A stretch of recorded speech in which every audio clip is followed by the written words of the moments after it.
परमहंसले त कालीलाई प्रकट गर्ने भइसक्यो बाफले, ऊ जतिको पुजारी को होला भन्ने। तर समयको खेल, समयको विडम्बना।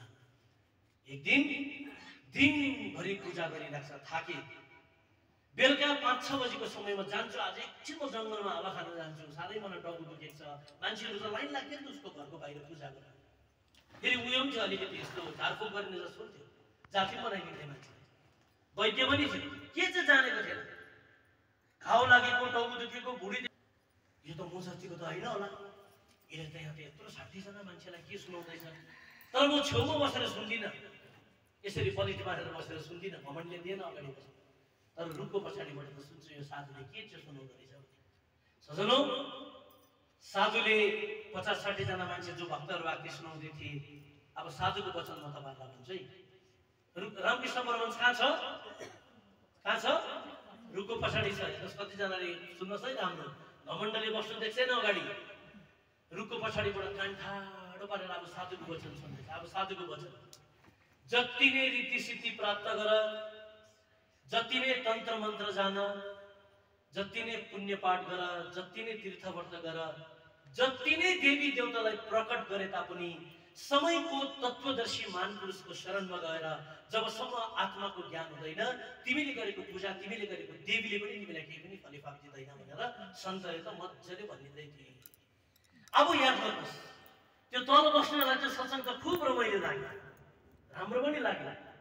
त्यो रुखको पछाडिपट्टिको मान्छेलाई चाहिँ के हाल्नु होला त्यो सम्झिन्छ। त्यो रामकृष्ण परमहंसलाई अगाडि बस्नेलाई त एकदमै राम्रो सत्सङ्ग नि अब भनेपछि देवी देवता होइन, तत्वदर्शी खोज्नु पर्दो रहेछ भन्ने भयो।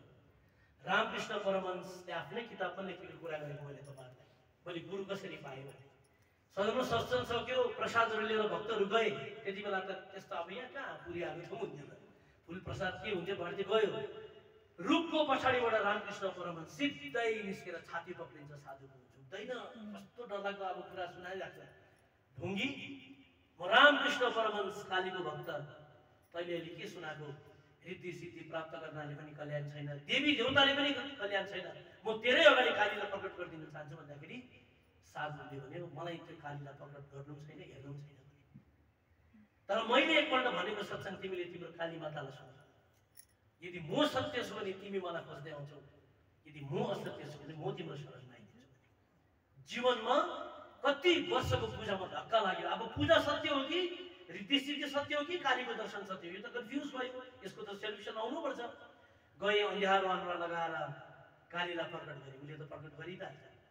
काली माताले त्यति बेला यतिसम्म पनि भन्नुभयो अरे, यतिको उदास, यतिको अँध्यारो अनुहार त मैले तिम्रो जीवनमा देखेको थिइनँ, आज तिम्रो जङ्गलमा कोसँग भेट भयो भनेर सोधे। हेर्नुहोस् अन्तर्यामी माता एउटा साधु, साधारण साधु भन्थ्यो।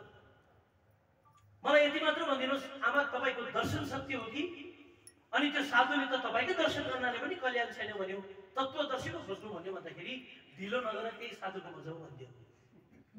रामकृष्ण परमहंस त्यति सुन्ने बित्तिकै जान्छ सजनो, त्यहाँदेखि त यति सङ्घर्षमय जीवन छ, कहाँ दिन्छ तोतापुरीले त्यतिकै दर्शन। ती गुरुको नाम थियो तोतापुरी महाराज। तोतापुरी तोतापुरी भन्दै जाँदा जाँदा जाँदा त माथि डाँडामा तोतापुरी अर्को डाँडामा जानु आँटेको हुन्छ, भेट्यो। तिमी त फेरि मेरै शरणमा आएछ त भन्दाखेरि मलाई त कालीले देवीले पनि तिम्रै शरणमा पठायो। अब मलाई मेरो जीवनमा के कमी छ भन्ने कुरो चाहिँ मलाई अब थाहा हुँदैछ भन्दाखेरि तिम्रो जीवनमा अज्ञानता छ, तिम्रो जीवनमा ज्ञान छैन। तत्वदर्शी सद्गुरु महाराजको शरणमा आएर जब तिमीले तत्वको बोध गर्छौ, तिमीले काली काली भन्नै पर्दैन। त्यो कालीको असली रूप त तिमीभित्र छ, तर हेर्ने विद्या छैन तिमीलाई। अनि यो प्राप्त गर्नु के गर्नुपर्छ भन्दाखेरि फेरि हामी कहाँ ठोकिन्छौँ? सत्सङ्ग सेवा। त्यति बेलादेखि चलन थिए, सत्सङ्ग नसुनिकन ज्ञान पाउँदैन थियो। तोतापुरीले रामकृष्ण परमहंसलाई किताब अनुसार त 6-7 महिना भनेको छ, तर 1 वर्ष सुनायो भन्छ। 1 वर्ष रामकृष्ण परमहंसले जम्मै सेवा गर्छ आश्रममा, त्यस्तो रीति सिद्धि प्राप्त गरेको मान्छेले। एक दिन रामकृष्ण परमहंसलाई पूर्णिमाको दिन रामकृष्ण